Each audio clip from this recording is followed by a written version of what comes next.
নবী যখন দ্বিতীয় আসমানে উঠে, দ্বিতীয় আসমানে হযরত ঈসা আলাইহিস সালাতু ওয়াস সালামের সাথে সাক্ষাৎ হয়। নবীজি দ্বিতীয় আসমান থেকে যখন তৃতীয় আসমানে চলে যায়, তৃতীয় আসমানে হযরত ইউসুফ আলাইহিস সালাতু ওয়াস সালামের সাথে সাক্ষাৎ হয়।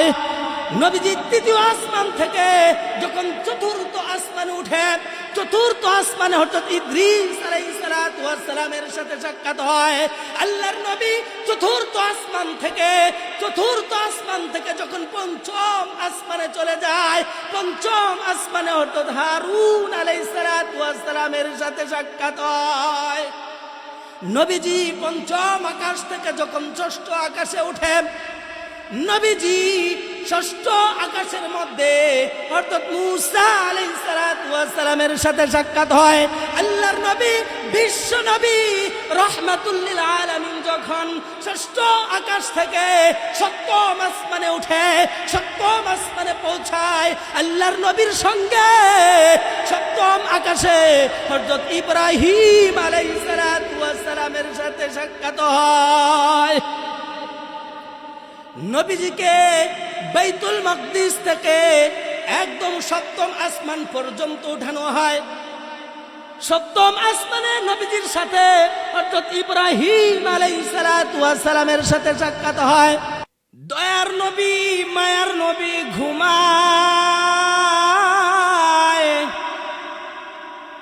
বুখারীর বর্ণনায় হাতিমে কাবার মধ্যে নবীজি ঘুমায়।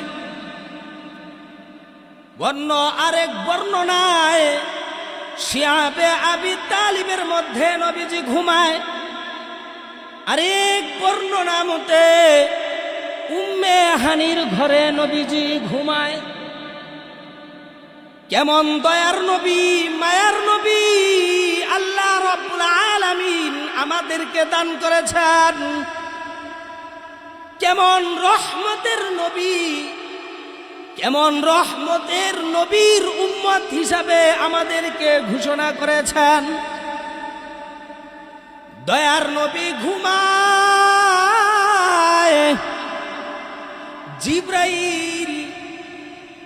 জিব্রাইল আলাইহিস সালামের আগমন, সাথে মিকাইলও আছে।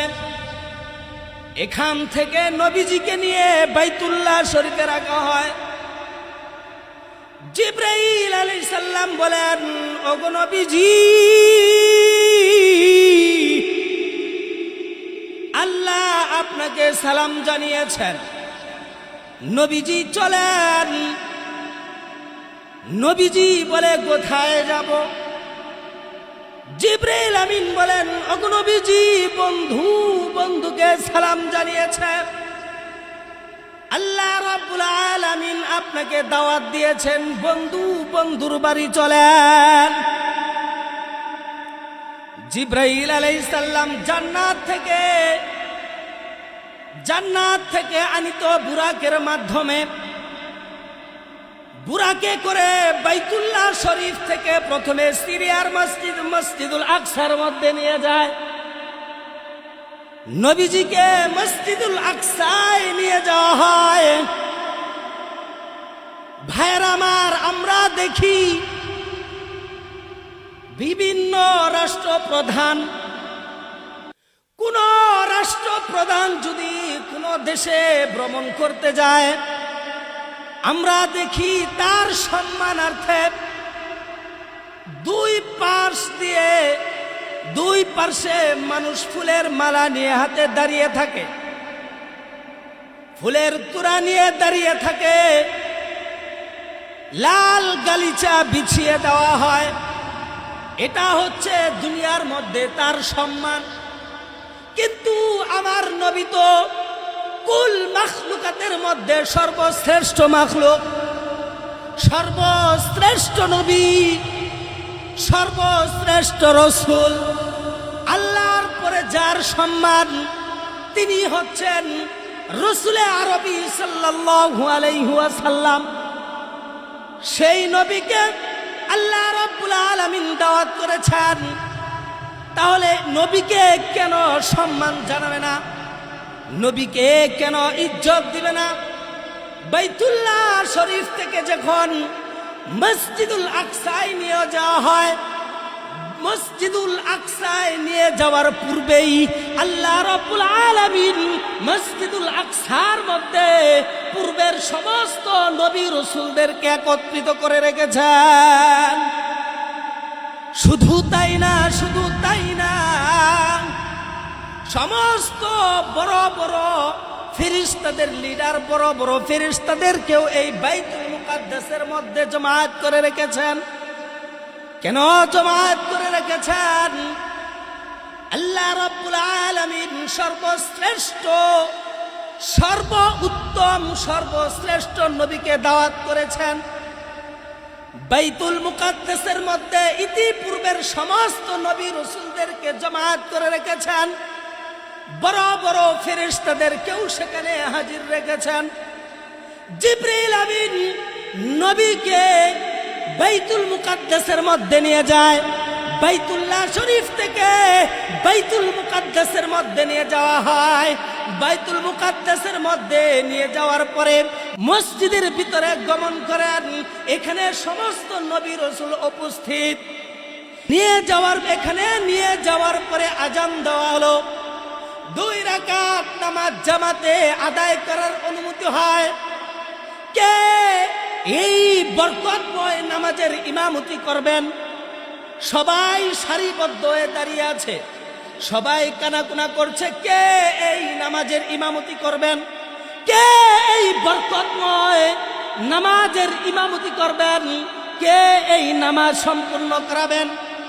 তখনই জিবরাইল আলাইহিস সালাম, আল্লাহর নবী, বিশ্ব নবী, রাহমাতুল লিল আলামিনের হাত মুবারক ধরে ইমামের জায়গায় রাসূলকে দাঁড় করিয়ে দেয়। নবীকে হাত মুবারক ধরে ইমামের জায়গায় রাসূলকে দাঁড় করিয়ে দেয়। জিবরিল আমিন বলেন, ওগো নবী, ওগো নবীজি, আপনি এই নামাজের ইমামতি করে নামাজ সম্পূর্ণ করে দেন। আল্লাহর নবী, বিশ্ব নবী, রাহমাতুল লিল আলামিন এই নামাজের ইমামতি করে নামাজ সম্পূর্ণ করেন।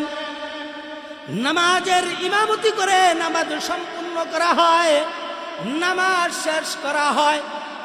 বাইতুল্লাহ শরীফ থেকে বাইতুল মাকদিস, বাইতুল মুকাদ্দাস, এখান থেকেই পার্থিব জগতের সফর শেষ হয়ে যায়।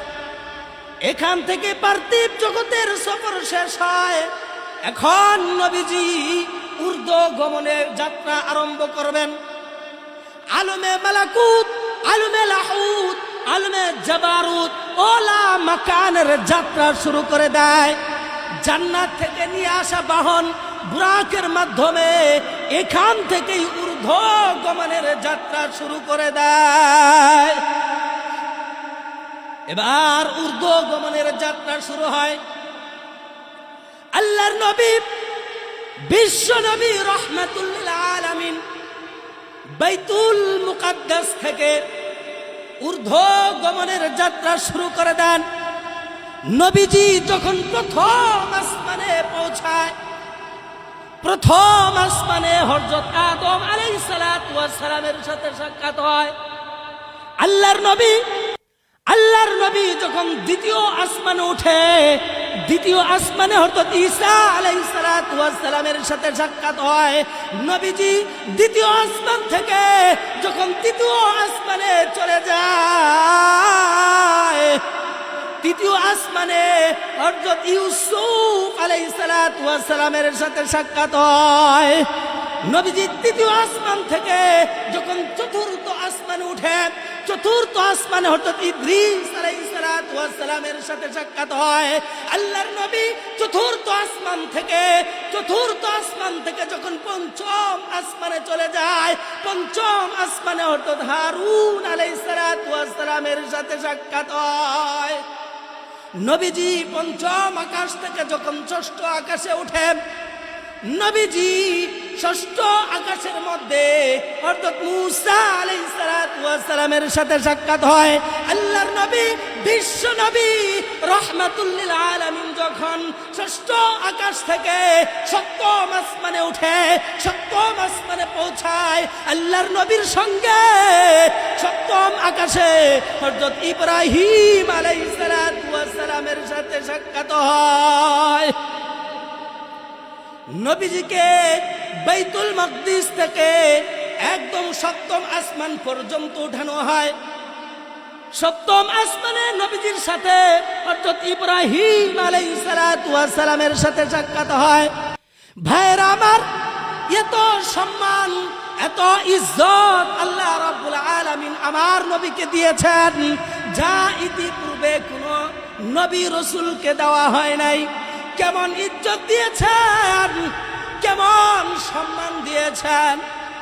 নবীজি যখন সপ্তম আসমান ওঠে, সপ্তম আসমান থেকে হযরত জিবরাইল আলাইহিস সালাম নবীকে নিয়ে সিদরাতুল মুনতাহা চলে যায়। নবীকে নিয়ে সিদরাতুল মুনতাহা চলে যায়।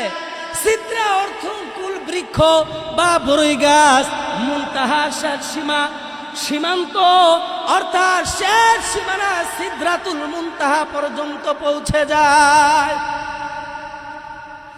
এর মাঝে অনেক ঘটনাই ঘটেছে। আল্লাহর নবী জান্নাত ভ্রমণ করেন, দুজক অতিক্রম করেন, আরো বহু ঘটনা এর মধ্যে সংঘটিত হয়েছে। ভাইরা আমার, সময় অল্পতার কারণে মূল বিষয়গুলো আমি বলে শেষ করে দিচ্ছি। নবীজিকে নিয়ে সিদরাতুল মুনতাহা পর্যন্ত চলে যায়। জিবরাইল আমিন নবীজিকে ডাক দিয়ে বলেন, ওগো নবীজি, এখন আমি আপনার থেকে বিদায় নিব। নবীজি, দয়ার নবী, এখন শুধু আপনি আর আপনার পরওয়ারদিগার। নবীজি ডাক দিয়ে বলেন, জিবরাইল, আমাকে আপনি একা রেখে কেন চলে যাচ্ছেন জিবরাইল?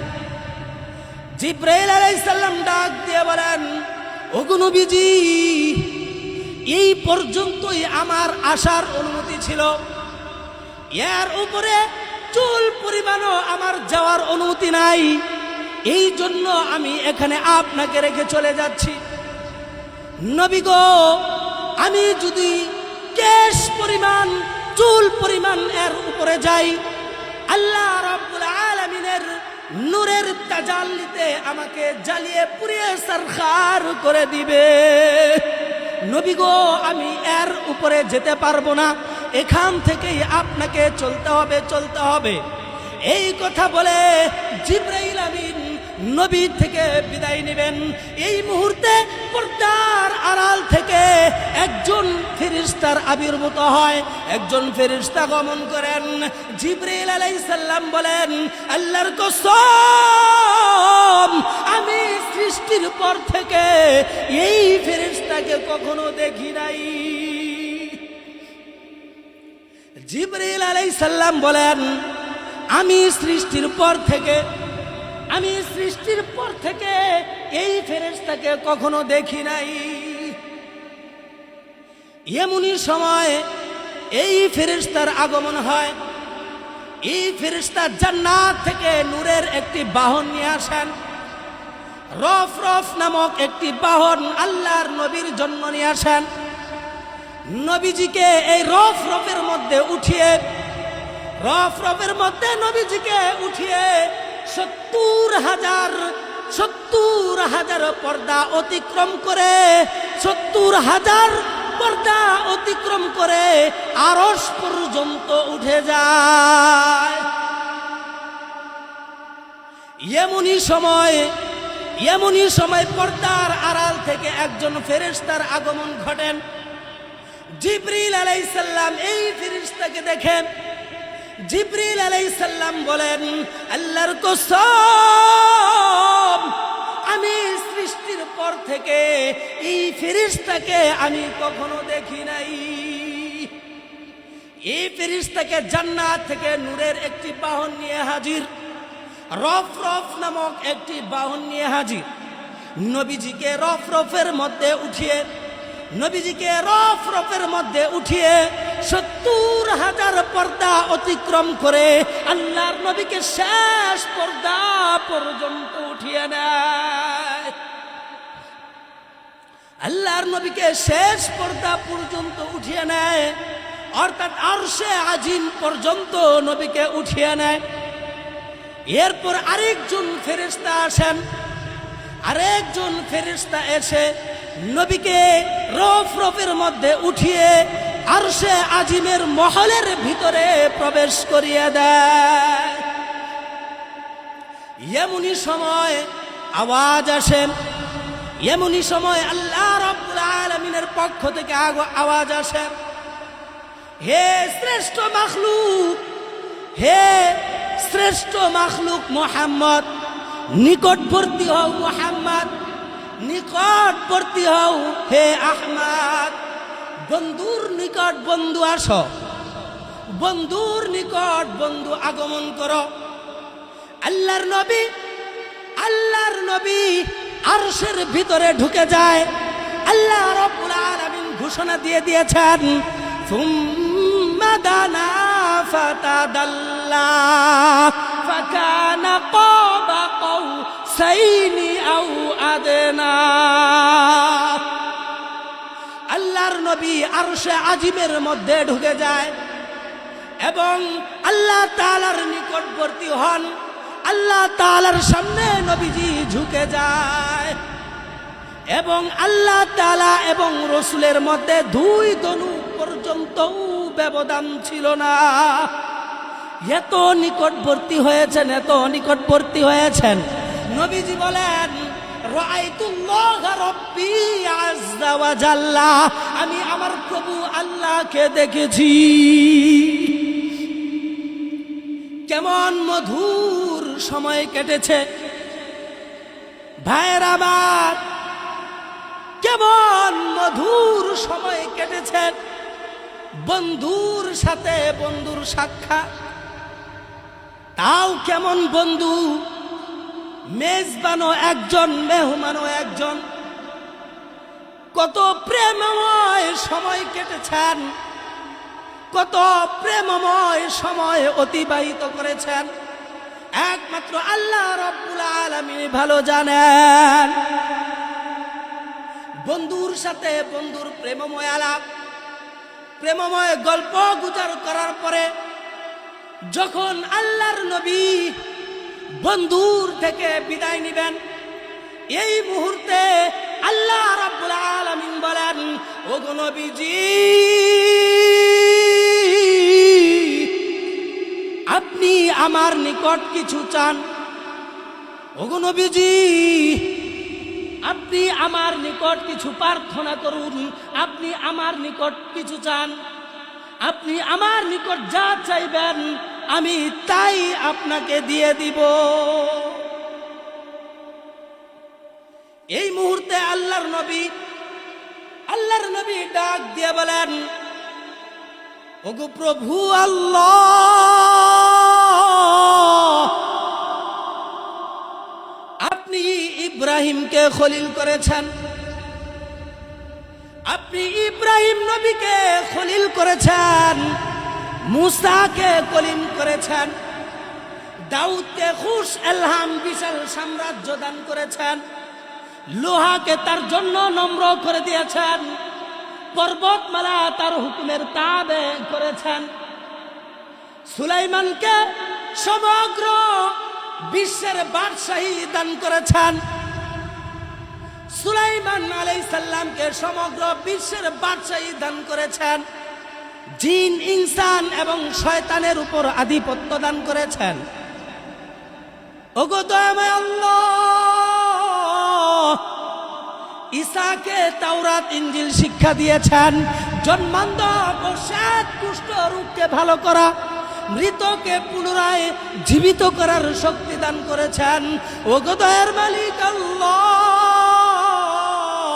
আপনি আমাকে কি দিলেন? সঙ্গে সঙ্গে এরশাদ হয়ে গেল, ভাইরা আমার, দিনের কান লাগিয়ে বুঝার চেষ্টা করেন, দিনের কান লাগিয়ে বুঝার চেষ্টা করেন আমার নবীকে আল্লাহ তাআলা কেমন মৌজেজা দান করেছেন, কেমন সম্মান ইজ্জত দান করেছেন। আল্লাহ রাব্বুল আলামিন বলেন, ওগো নবীজি, কারো থেকে আপনাকে কোনো কিছু কমতি দেই নাই। ওগো নবীজি, বরঞ্চ সবার চেয়ে আপনাকে বেশি দিয়েছি। ওগো নবীজি, আপনাকে কি দিয়েছি শুনবেননি? নবী আমার, আপনাকে কি দিয়েছি শুনে নেন, শুনে নেন, শুনে নেন। ওগো নবীজি, আপনাকে খলিল করলাম, হাবিব করলাম। ওগো নবীজি, আপনাকে খলিল করে নিলাম, হাবিব করে নিলাম। সমগ্র মানব জাতির প্রতি নবী করে প্রেরণ করলাম। জান্নাতের সুসংবাদ, দুজকের ভয় প্রদর্শন করলাম। ওগো নবীজি, আপনার বক্ষকে সম্প্রসারণ করলাম, আপনার পৃষ্ঠভঙ্গকারী গুরুভার নামিয়ে দিলাম, আপনার জিকির বুলন্দ করে দিলাম। ওগো নবীজি, যেখানে আমার নাম, সেখানে সঙ্গে সঙ্গে আপনার নামও যুক্ত করে দিলাম। নবীজি বলেন, নবীজিকে আল্লাহ রাব্বুল আলামিন বলেন, ওগো নবীজি, যেখানে আমার নাম থাকবে সেখানে আপনার নামও থাকবে, সেখানে আপনার নামও আমি আল্লাহ যুক্ত করে দিলাম। আল্লাহ রাব্বুল আলামিন বলেন, নবীজি, এগুলো দিয়ে আমি সমাপ্ত করে দেই নাই, আরো কি দিয়েছি শুনবেননি? ওগো নবীজি, আরো কি দিয়েছি শুনে নেন। ওগো নবীজি, আপনার উম্মতকে সর্বশ্রেষ্ঠ উম্মত করলাম। আপনার উম্মত কিয়ামতের দিন, আপনার উম্মত রোজ কিয়ামতে নবীগণের সাক্ষী হবে। ওগো নবীজি, আপনার উম্মতের মধ্যে এক শ্রেণীর লোকের কলব ইনজিল কিতাবের ন্যায় জ্ঞান ভান্ডার হবে। ওগো নবীজি, আপনাকে সাবআয়ে মাসানি অর্থাৎ সূরাতুল ফাতিহা দান করেছি, যা ইতিপূর্বে কোনো নবী রাসূলকে দান করি নাই। ওগো নবীজি, আপনাকে সূরা বাকারার শেষের দুটি আয়াত আমি আল্লাহ দান করেছি, যা ইতিপূর্বে কোনো নবী রাসূলকে দান করি নাই। ওগো নবীজি, আরো কি দান করলাম শুনে নেন। ওগো নবীজি, আপনাকে কাউসার দান করেছি, যা ইতিপূর্বে কোনো নবী রাসূলকে দান করি নাই। ওগো নবীজি, নিখিল বিশ্বের আদি অন্ত, প্রারম্ভকারী ও সমাপনকারী করেছি। আল্লাহ রাব্বুল আলামিন নবীজিকে ডাক দিয়ে বলেন, ওগো নবীজি, এগুলো দিয়েই আমি সমাপ্ত করে দেই নাই, আরো কি দিয়েছি শুনবেননি? ওগো নবীজি, আপনাকে আরো কি দিয়ে সম্মানিত করলাম শুনে নেন। ওগো নবীজি, যেই পর্যন্ত আপনি বেহেশতে প্রবেশ না করবেন, সেই পর্যন্ত সমস্ত নবী রাসূলদের জন্য জান্নাতের দরজা বন্ধ থাকবে। ওগো নবীজি, যেই পর্যন্ত আপনার উম্মত বেহেশতে প্রবেশ না করবেন, সেই পর্যন্ত সমস্ত নবী রাসূলদের উম্মতের জন্য জান্নাত নিষিদ্ধ থাকবে। ওগো নবীজি, রোজ কিয়ামতে সমস্ত নবী রাসূলগণ আপনার ঝান্ডার নিচে থাকবে। ওগো নবীজি, আপনাকে মাকামে মাহমুদ ও শাফাআতে কুবরা দান করেছি। আল্লাহ রাব্বুল আলামিন ডাক দিয়ে বলেন, ওগো নবীজি, আরো কিছু আপনার উম্মতকে বৈশিষ্ট্য দান করলাম, আরো কিছু আপনার উম্মতকে বৈশিষ্ট্য দান করলাম। সেগুলো কি? সেগুলো কি নবীজি? কি সেগুলো শুনে নেন। আল্লাহ রাব্বুল আলামিন নবীকে জানা দেয়, ওগো নবীজি, আপনার উম্মত যদি কোনো নেক কাজ করার ইচ্ছা করে, সঙ্গে সঙ্গে ইচ্ছা করার কারণে তাদের আমল নামায় একটি সওয়াব লিখে দেওয়া হবে।